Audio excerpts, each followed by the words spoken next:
Hello, everybody. Welcome to the Christine Upchurch Show here on KKNW AM 1150 in the Seattle area and on Transformation Talk Radio around the world. You might be listening live or you might be listening after the fact on one of the dozens of podcasts that ends up or on ChristineUpchurch.com. But wherever and whenever, I think you're going to be glad you've joined us because we've got an interesting guest today. But first, I want to say hello and thank you to the people behind the technology. First of all, Olivia at TTR. How you doing, Olivia? I'm doing great. How are you, Christine? Doing pretty well, thank you. And Benny, I still miss seeing you in the studio every week. How are you doing? Oh, doing awesome. Miss you too. I can breathe again, or actually we all can breathe again here in our state, so that's a good sign. It's really good. Yep. It was kind of scary. You know, it shows that we are all connected, whether there's a wildfire near us or not. Exactly. I think it's a good analogy of how we all are really connected in the world. Well, if you listen to the last show, I was breathing so heavily, I finally pushed it all away. So. Well, I missed the last show, Benny. So. Well, kind of, but I was there in spirit. Okay. So, we rarely think in terms of connecting these two words, psychic and lawyer, right? I mean, that's a weird combination. Of course, you guys know I'm statistician and healer, so sometimes there's some interesting combinations. But our guest today, he's very well known, and he has an interesting background. He's known as the psychic lawyer. His name is Mark Anthony, and he's the author of the award-winning, critically acclaimed bestsellers Never Letting Go and Evidence of Eternity. He's a world-renowned fourth-generation psychic, and I want to talk to him about that. A psychic medium who communicates with spirits. And I've got somebody I'm going to want him to communicate with today, if possible. He's an Oxford-educated attorney. He's licensed to practice law in Florida, Washington, D.C., and even before the United States Supreme Court, which is so cool. But he's also a psychic medium.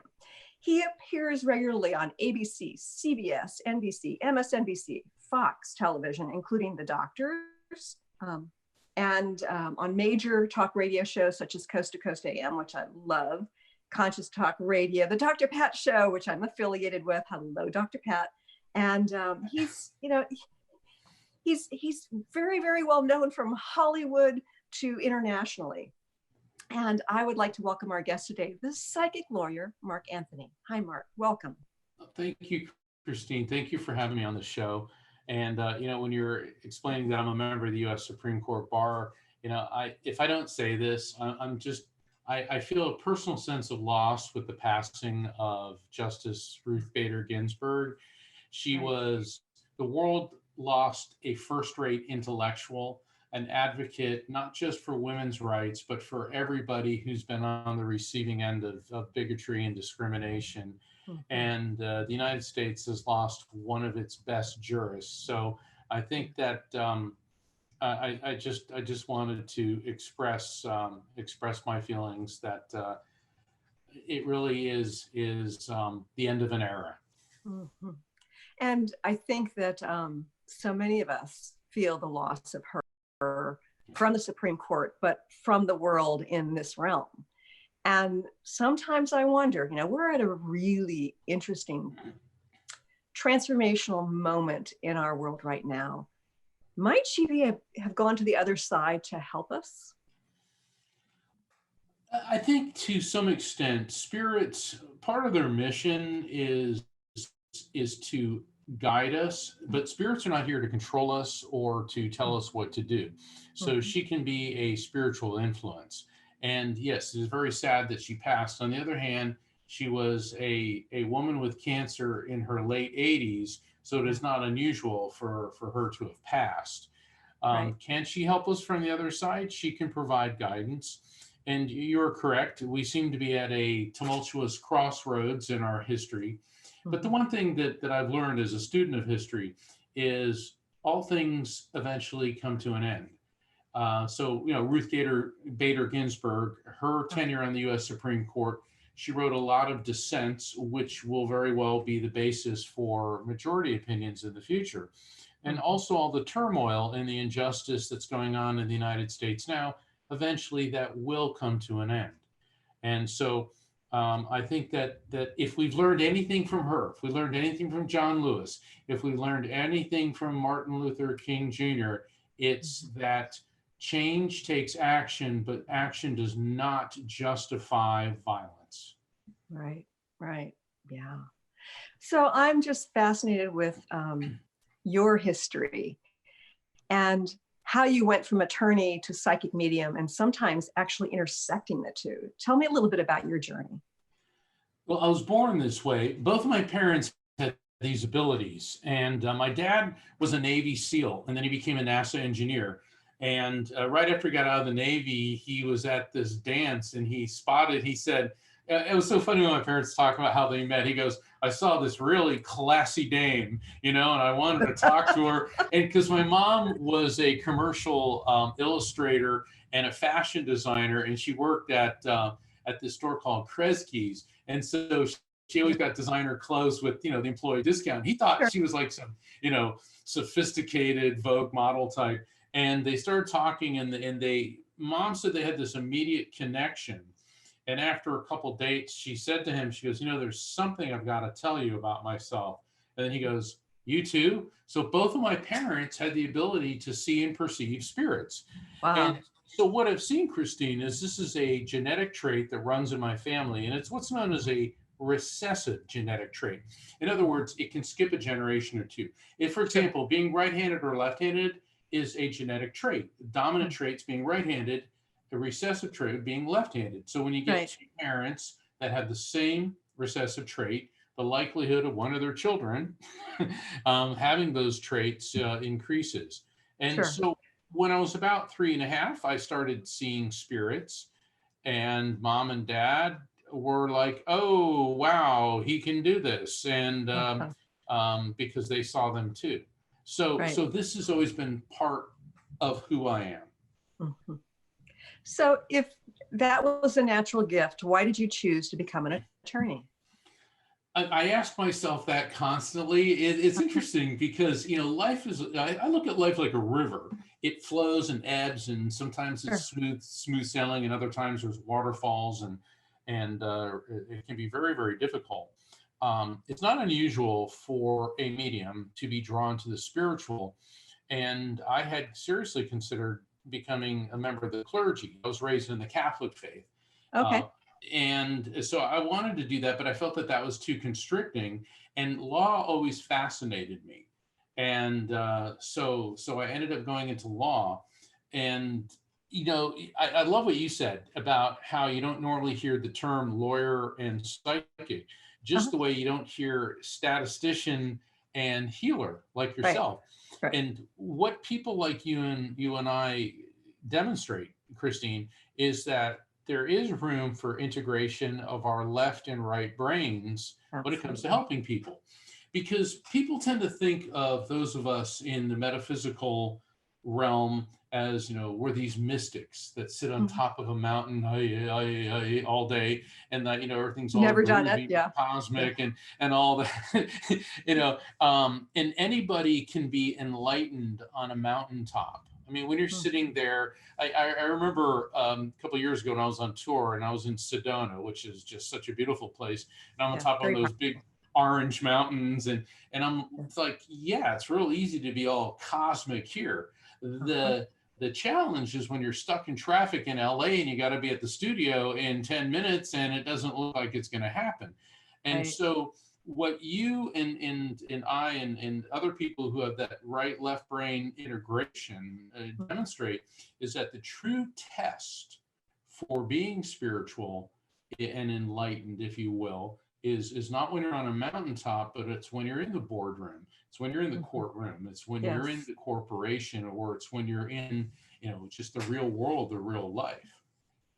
That's so true, Mark. And I think that it's especially a good lesson for us to take to heart right now, because I think that at this stage of the ball game, the stage of our planetary evolution, it's not just about going into the meditation room and connecting with that ethereal realm. It's about bringing that light, that energy, that information into our moment to moment life.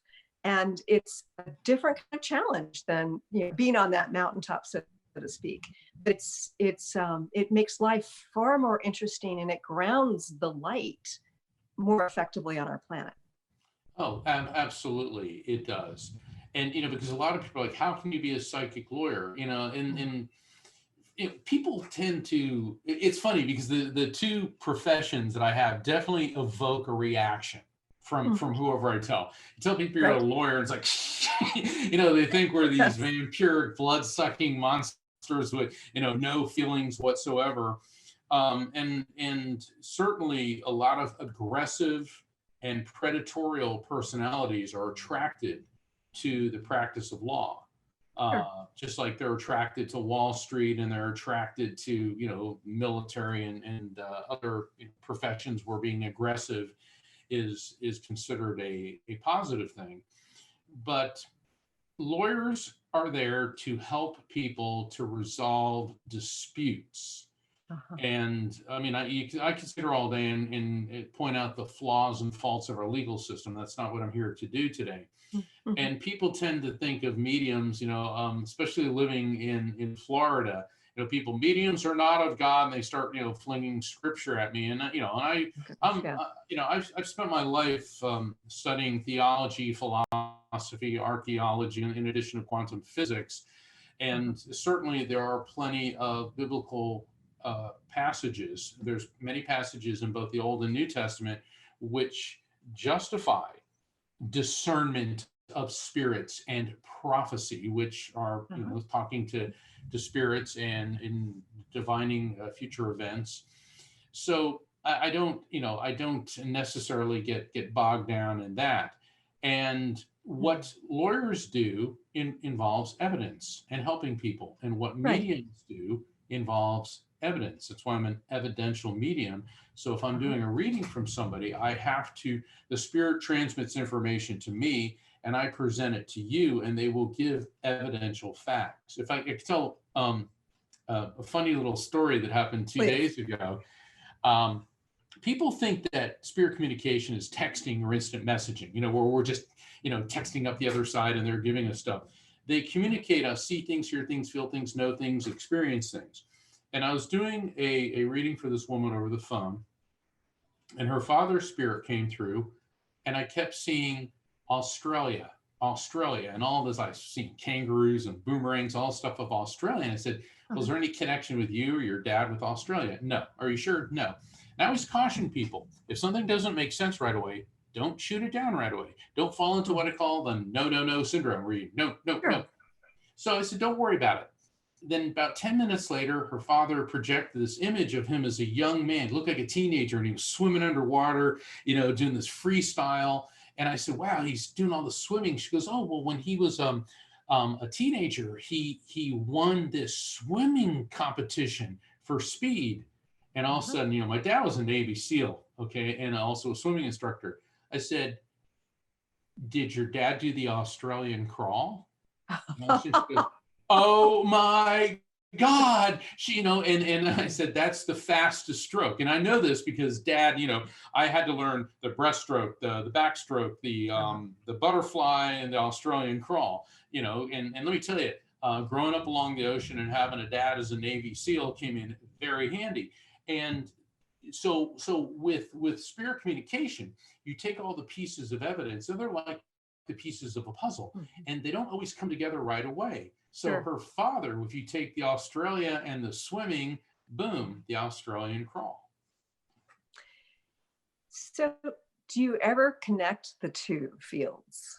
Like, have you ever put together being an attorney and being a psychic medium? Yes. Just for the benefit of the listeners, my focus now is entirely on my work as a psychic medium. However, I do appear on TV and radio shows like this one as a legal analyst in high-profile cases, and especially when the paranormal and the legal system collide. Like Coast to Coast, they have me on at least once a year. They have me on like 2 to 3 times a year. But George Norrie loves haunted real estate, and what it is, well, you know, what people don't realize is, do things that go bump in the night bump up or down the price of your real estate? And if you have a house with a haunted reputation, that falls under the field of law known as stigmatized properties. And Sure. stigmatized properties tend to sell at 6% under market value. However, some stigmatized properties bump up the market value, especially folks that want to take an old mansion and turn into a B&B or something like that. Because there's a whole lot of people, they want to spend the night in a haunted house. And so it can be a very lucrative thing. And it's interesting to see what properties are on the market and, what happened where.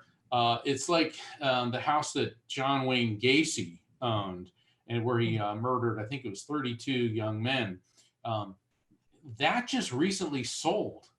And I'm thinking, who would want to buy that?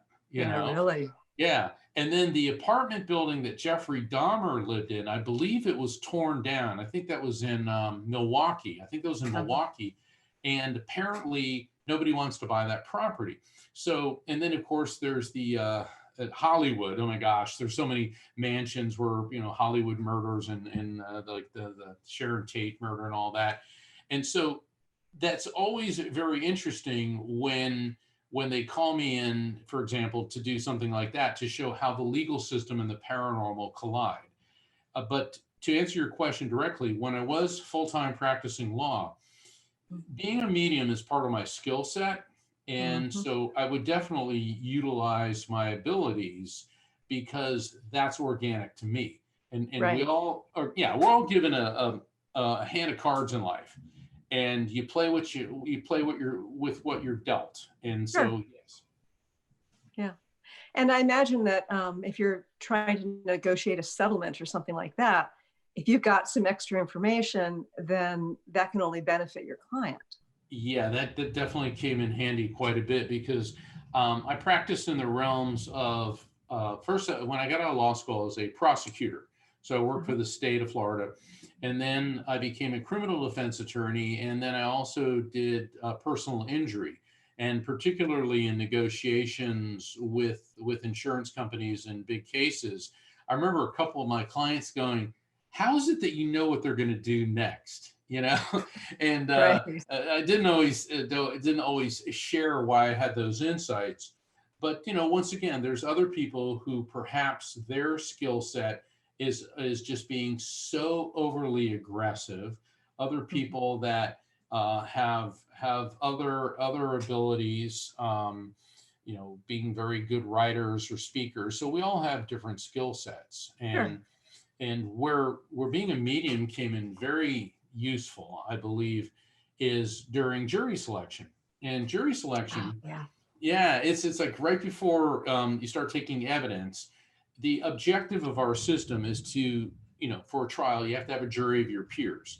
Right. And so in this case, I was representing this big bruiser, and he got in a fight with another, big burly guy. And so basically, Big Bruiser A beat up Big Bruiser B. And so the loser filed charges, and I represented the guy that beat up the state's victim.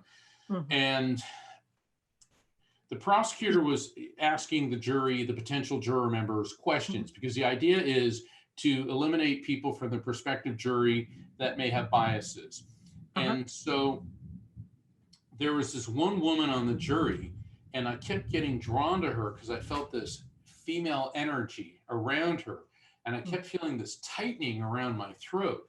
And I knew that there was a spirit coming through. And so when it was my time to question the venire, which is the prospective jurors, I asked a question that's pretty standard in a criminal case, but I was kind of asking it to her. I said, has anyone in your family or you ever been the victim of a violent crime? Well, my intuition definitely was on the money there, because she started shaking and trembling, and tears shot out of her eyes. And she said, a year ago, my sister was in a foreign country when an escaped mental patient strangled her, dismembered her body, and threw her in a dumpster like she was garbage. And then I'm standing there like, all I can think is they never taught me in law school how to deal with this. And you could have heard a pin drop. And I could see, then I started seeing the spirit of her sister coming through, and the tightening around my throat. And if listeners want to find out, they need to get my book, Never Letting Go, and you'll find out what happened. Yeah, that's so fascinating. So when you were talking about haunted houses, when I'm thinking in terms of spirits, I'm often a little bit uncertain about, when do you know if it's an actual spirit, and when do you know if it's just some energy that is kind of in the space, or in, like, in some physicality of the place. So it's just got the memory of it. How do you discern that? Excellent question, Christine. There's three schools of thoughts on hauntings. One, that there's somehow a spirit trapped there. Mm-hmm. Two, that a spirit returns to visit, okay, because they pop back and forth from the other side. And third is what you just brought up, is what I call a residual energy echo, where the vibration that you're picking up on is no more a sentient spirit than your reflection in a mirror is you, because matter retains vibration. So particularly in locales where there have been a violent murder or some type of trauma associated with the passing, something very tragic, that vibration continues. I don't believe in spirits being trapped here. I've myself have had a near-death experience. I've communicated with probably 200,000 spirits in my life, because I've done well over 15,000 readings. And wow. I've never confronted a spirit that said, oh, I'm trapped here. Because what happens is our soul, our spirit, our consciousness, whatever you want to call the energy field that is housed, and I use the word housed, not created by the brain, but housed in the brain. Our spirit pre-exists the body, comes into the body, moves on after the body. As soon as we die, you are out of that body, because you're pure we are pure electromagnetic energy, and they know that. So they don't go, oh, I need to stay here and blah, blah, blah, blah, haunt this house. It's like, that's absurd. It's primitive, superstitious nonsense. So I believe that there's more of the residual energy echo. And I also believe that there may be spirits that perhaps return to a particular venue for whatever reason. Because people say, well, maybe the spirit's trapped there. It's like, first off, they're not. Because think of your soul as a drop of water. And as soon as your body dies, that drop of water plunges into the eternal sea of souls that I call the collective consciousness. And let's look at it from a practical standpoint. Okay, so now you're an immortal living being. Do you want to hang out in a garbage dump or go to Club Med in Maui? Okay, I mean, there is an element of practicality to being a spirit. It's like, why be here in this material hell dimension when I can be in the higher frequency of the other side? Yeah, that makes sense. That makes sense. So, do you find that some spirits hang out more with their family members or their loved ones than others? Like, do you get the sense that some are more like hovering more when you interact with these spirits, and some of them are sort of going back and forth more between that other realm and the ethereal realm around the people? I love your questions, because this is right up my alley. Is everything's explainable by quantum physics? Yes to all of your questions. Spirits, we're all energetically interconnected. Think of like a three-dimensional spider web. And so when our loved ones go to the other side, if we're grieving them, we're sending a vibration along that frequency. They'll pick up on it, and it draws them to us. It doesn't imprison them. They're not anchored here, but they'll come and see you. Conversely, they can send an emission to us. Like, I hear people all the time say, I turned on the radio and there was that song that made me think of my sister who died. And there you go, because they're prompting that frequency. So I think that's very prevalent. And what people need to keep in mind, okay, is that spirits are pure energy, pure electromagnetic energy. Now, hold on. We both have our teal mugs today. Yes. The reason I did that is, in the time that it took me to sip that water, spirits, being pure electromagnetic energy, move at the speed of light, which is 186,282 miles per second.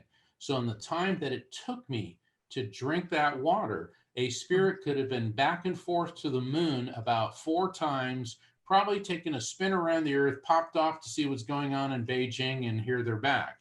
So Sure. spirits are not just invisible humans with our same limitations and finite Right. capacity. They're now part of something much greater. Because I Oh, get a lot of people, are they alone? No, they're not alone. And they're not unhappy. They're pure energy. Energy doesn't get sick. It doesn't get old. It doesn't get tired. It doesn't die. So we need to understand that, and we also need to understand that if you're in a profound state of grief, you are not harming the spirit of your loved ones. They can come to you and they can pop back and forth between this dimension and the other side dimension in the blink of an eye. yeah. And that's good to know too, because I lost a friend on Monday. She passed away after struggling with cancer. And, the grief, one of the things I realized grieving the loss of several people, animals, and situations in my life is that it has a mind of its own. I mean, it just kind of flows. And so that's really good to know that when we feel what we feel, that it's in no way sort of either keeping them locked here or causing them any kind of concern. Absolutely, because I have so many people that feel somehow that they're harming their loved ones, and you're not. We're not anchoring spirits here, and we're not holding anyone back. What we're holding back is ourselves from progressing forward. And I don't mean that in any type of critical way, because grief is a lifetime process. It isn't something you get over. There isn't some Harry Potter magic wand that we can wave to make it all better. There are coping strategies. There's grief management techniques. I have a whole section on my website, evidenceofeternity.com, dedicated to grief management. So for people that are seeking coping techniques, it's a free resource. Please go to my website, evidenceofeternity.com. And I've heard people say really horrible things. I know a woman whose son was murdered, and somebody said to her, "Well, it's been a year. Aren't you over that yet?" Oh. I mean, and there's in the grief management section of my website, there's a page entitled "The 10 Things to Say to Somebody in Grief" and "The 10 Things to Not Say to Someone in Grief." Yeah. And "it's been X amount of time, aren't you over it yet" is like at the top of the list of do not say that to people. Also, don't tell them, "Oh, she's in a better place." Don't tell people that. Yeah. Because for a bereaved person, the better place is here with you, so you can love them, hug them, be with them. But of course, some of us do understand that they really, even for me, I knew that she was tired of that sick body, and I had a deep knowingness that she's in a better place, and Right. she still got the fiery, spunky spirit, that she had in this realm.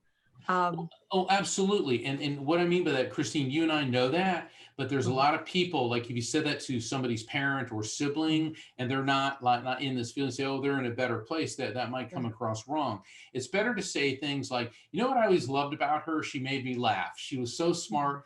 Bring up a happy memory. Say, "I don't even know what to say. I know that you're grieving and you're devastated. So you're in my thoughts, you're in my prayers." Let people know that you care. Sometimes not saying anything, just go up and hug the person. And so that's what I'm trying to tell, because the things not to say are not being conveyed by people trying to be unkind. It's by people who don't know what else to say.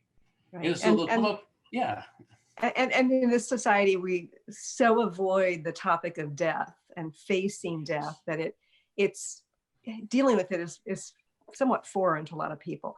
We have to go to a quick break, but before we do, Benny, can you give the telephone number? We're gonna, if there's some callers out there who are interested in getting a reading with Mark Anthony, what's the telephone number they should call? Sure, it's 800-930-2819. Again, 800-930-2819.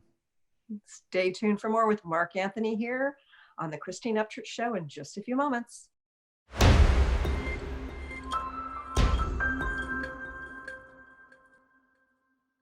Welcome back. We are having a conversation today with psychic lawyer Mark Anthony. So grateful you're here today. So Mark, we've invited people to call in, and it sounds like we've got a couple callers on the line.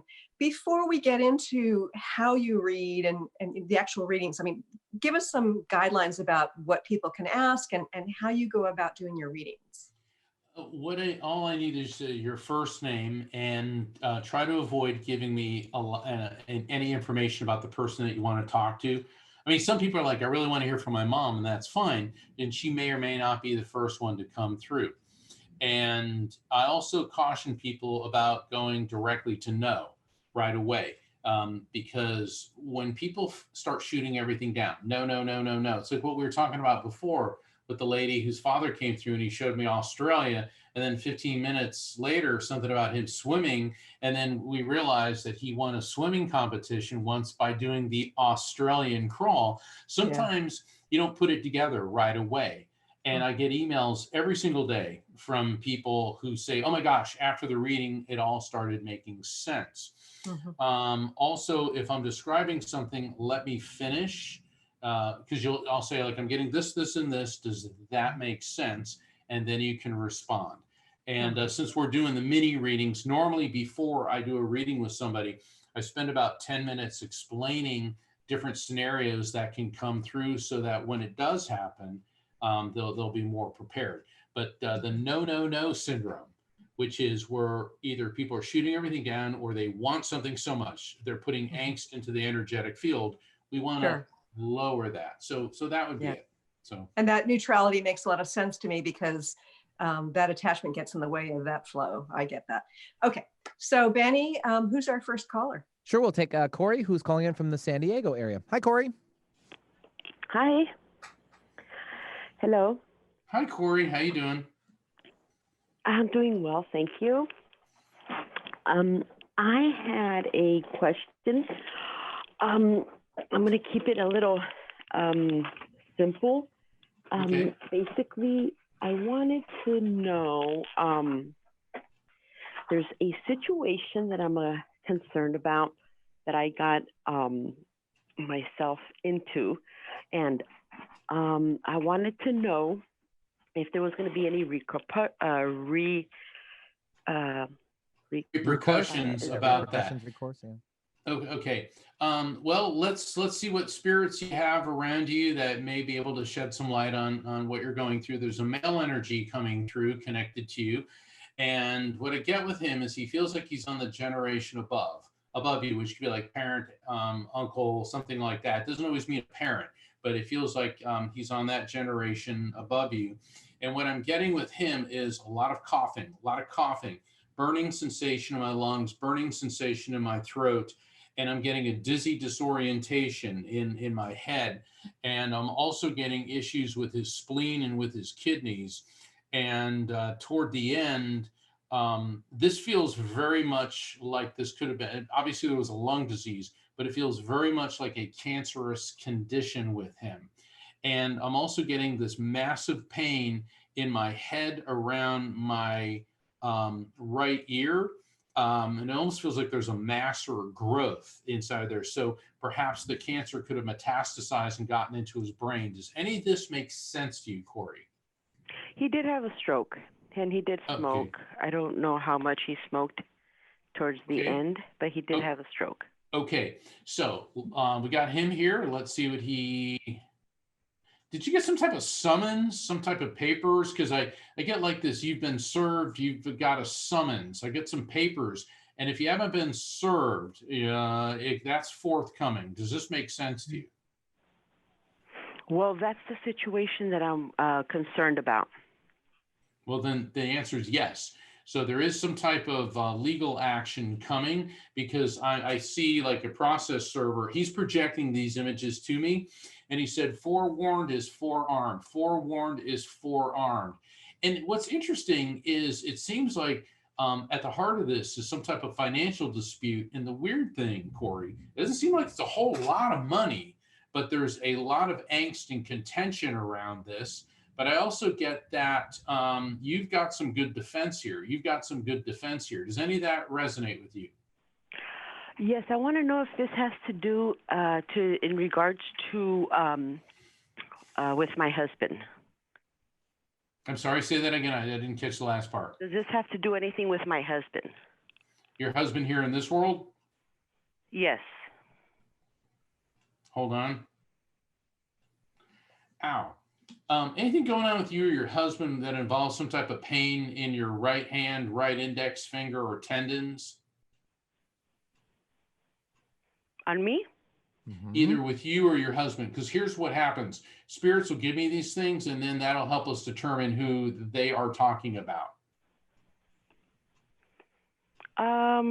Not currently, not that I've heard of. Okay, because here's the very fascinating thing. In my right index finger and in the tendons of my right hand, I'm getting this atrophy, okay, and pain.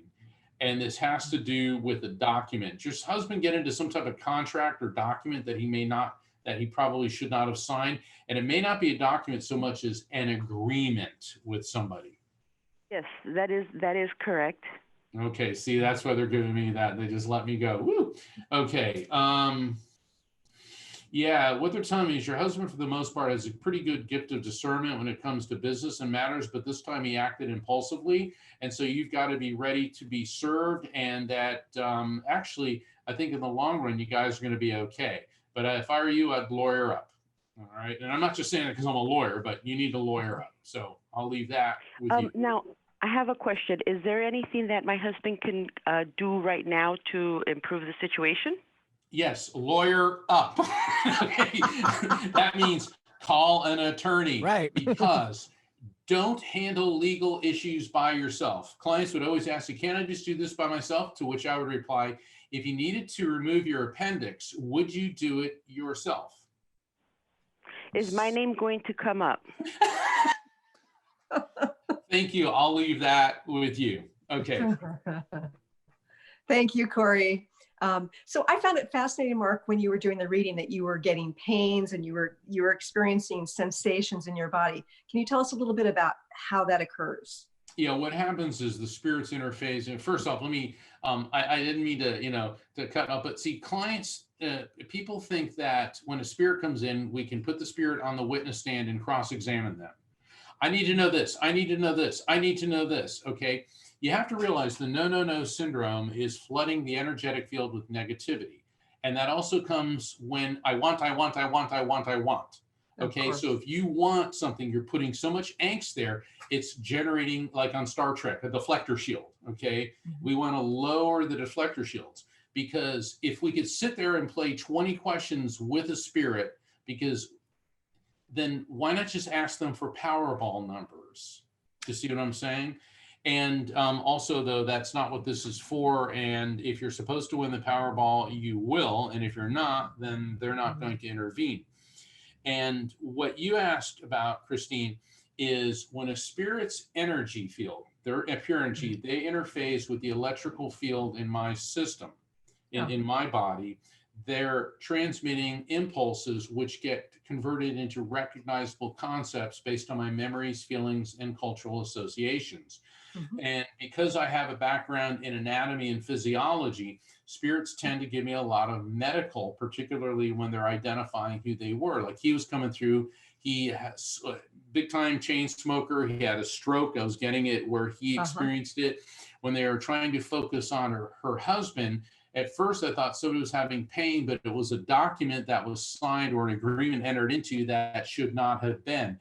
So when I got that pain, that could be two different things. It could be an actual physical symptom, or it could have been, you really shouldn't have signed that. So the things that come in are always subject to interpretation and have multiple meanings. This is one of the things that I describe in my book, Evidence of Eternity, in the chapter, Multiple Meaning Messages. Yes, great. Benny, who's our next caller? Yeah, we'll take Elizabeth calling in from the Indiana area. Hi, Elizabeth. Hello. Hi, Elizabeth. Go ahead. Hi. I was wanting to know, I had lost my oldest son last summer. And it has concerned me because there has been a lot of death within our family. And I still have two other children yet that are younger. And my concern is if this possibly is a generational curse, and if that is there any way?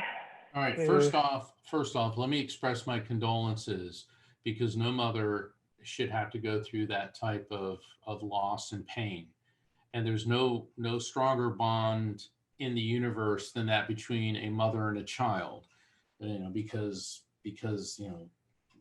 women are the vessel that life enters into this world. Secondly, there's no such thing as a curse. So I want you to dispel and let go of that primitive, superstitious nonsense. And I'm not being critical here, but a lot of people, and they'll say, well, I went to this psychic and they told me a curse. People who do that are not real psychics. They're charlatans and they're predators preying upon bereaved people. Do not listen to that. And people say, but they're cursed. Well, a curse will only work, and it's the same thing with things like voodoo and that, is you have the person that supposedly has this negative energy that they can focus at you. And if you accept that, emotionalize it, personalize it, basically you're making it happen to yourself. So your son on the other side is coming through, and what I'm getting is this intense shockwave going through my body, which is an indication that his passing was rather abrupt, possibly quick and unexpected. I'm also getting this electric sensation going through my body. What that indicates is this could have been some type of seizure or convulsions connected with his passing. And I'm also getting a metallic taste. Now, the metallic taste is always a little bit tricky, because the metallic taste, when I was 4, I went into some convulsions, and I remember coming out of the convulsions and seizures with the metallic taste. So it could be related to that. It could be also drugs, legal or otherwise, that he may have been taking prior to passing. And sometimes it's gunshot, a metallic taste, but I'm not really getting the whole gunpowder thing here. So let me recap. Abrupt, quick, possibly neurological component, which could be related to some type of medication. Does any of that make sense to you? The abrupt, sudden, definitely. Now, there was also, we had another loss in the family. Hold on. Let's stick with your son right here before we start doing this, because they come in one at a time. And see, it'd probably be better for you to have a one-on-one session with me, because so I can take more time. But let's stick with your son. He just held up a cat. He's giving you a cat. It's like one of those ginger-colored kitties. Is there something about you and cats, or him with a ginger-colored tabby, that would make sense in any way? Yes. Yes. Okay. In what way? Yes. He had one when he was little. Okay. And the kitty is there with him now, you see, because all animals have souls. And so the cat's coming through. And he said that, first off, he wants you to know how much he loves you. Secondly, he's saying that, are you avoiding Christmas this year? Or did you avoid it last year? He's talking about you avoiding Christmas. He said because the star was not where it normally is. Yeah. Okay. He said this year, I want you to put the star. To me, it looks like, the treetop, the star. He said, and when you see that light, I want you to know that I am in the light, and that the white light shines upon you. And despite the shadows which are encroaching upon you, the light will drive them away. You are not under a curse. You are not indentured to any negativity, and you must endure these times, for they shall end, and the light will flow through you. And that's the message that he wants you to have. I'll leave that with you. That's absolutely beautiful. Absolutely. It is. He always wanted every Christmas. I always wanted an angel, but he always wanted the star. And he always chose the star to be on top of the Christmas tree. Wow. Thank you for giving us that validation. When messages are transmitted through me, I don't always fully understand what they mean, because I'm the conduit for the information, not the source of the information. And you see, how important the image of the star is. It validated who he is and who he is, who he was, who he is, who he continues to be. And the star, it's really fascinating because a star is a beautiful, perfect light. And he's talking about that not only in the sense of the star in the sky or the ornament, the star in the tree, but the white light, which is the spiritual energy of God. And he's telling you that the white light touches you. And when the white light touches you, flows through you, and you accept the white light, that no negativity will befall you. And you know, we all wish that our lives would be, you know, and they all lived happily ever after and storybookish, but they're not. And we lose people that we love. And sadly, parents lose children that they love. And it completely turns the world upside down. You know, we're supposed to go before our kids. That's the natural order of things, but sometimes it doesn't. But what you have to realize is that your relationship with your son has not ceased to exist. It has transformed from one of a physical nature to now one of a spiritual nature. He is in the light.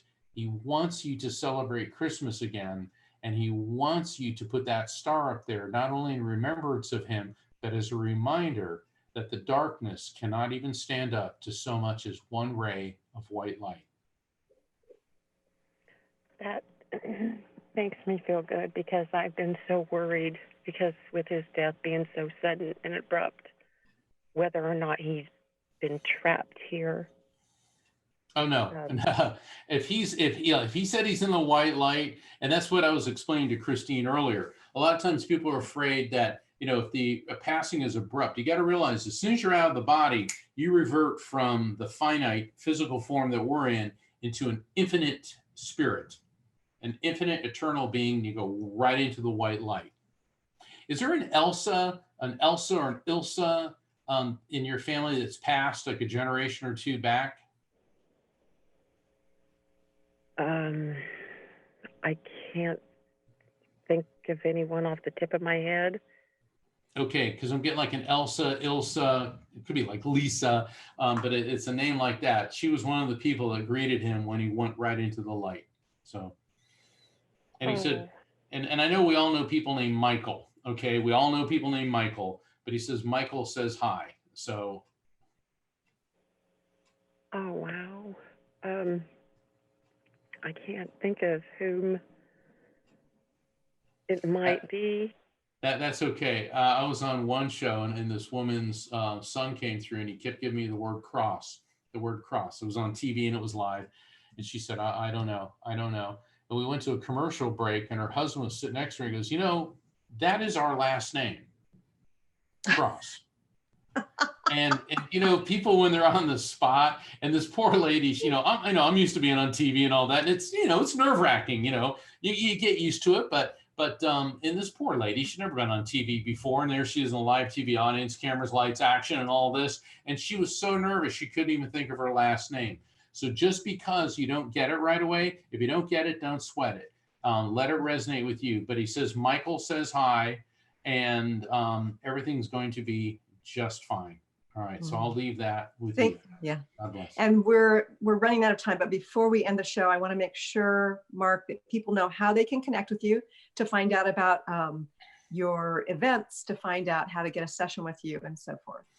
Well, for all the listeners of the Christine Upchurch Show, if you go to my website, evidenceofeternity.com, and you apply for a phone reading, go to the link that says phone reading, not the, you know, ask questions or contact. Okay. Go to the phone reading section. And if you mention Christine Upchurch or the Christine Upchurch Show, you'll qualify for a reduced fee reading. And that's on my website, evidenceofeternity.com. You can sign up for my newsletter, follow me on social media through there. You can find out about ordering my books, Never Letting Go and Evidence of Eternity, all through my website, evidenceofeternity.com. That's great. So this hour has flown by, Mark. It's been such a joy to talk with you today, to see you at work, because it just brings some validity to it, but to also understand about your background and how you've developed your gifts and the fact that you are here at this time when people are having a lot of issues, and that you have an additional resource that many people can't access. So thank you for that. Thank you. God bless. And thank you to all the listeners. Keep tuning in to the Christine Upchurch Show. And thank you for joining us here today. I look forward to talking to you again soon. Bye, everybody. Thanks so much for tuning in today. If you'd like to empower yourself to step further into your vibration of change, please visit my website at christineupchurch.com, where you can learn more about my insights, upcoming events, and private sessions.